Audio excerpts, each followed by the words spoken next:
আসসালামু আলাইকুম। আমার বন্ধুরা সবাই কেমন আছেন? আমার নানা নানিরা, আমার দাদা দাদিরা সবাই আশা করি ভালো আছেন। আলহামদুলিল্লাহ আমিও ভালো আছি। কিন্তু একটা কথা হলো কি, আপনাদের সামনে কিছু কথা হবে। আর বলেছে কেউ যে গান শোনাতে হবে।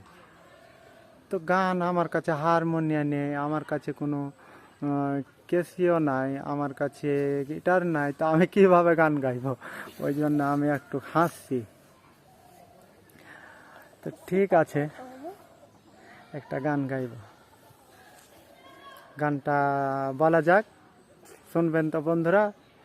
কিন্তু হ্যাঁ, মিষ্টি মিষ্টি করে কমেন্ট করতে হবে। মিষ্টি মিষ্টি করে আমি কমেন্টে রিপ্লাই দেব।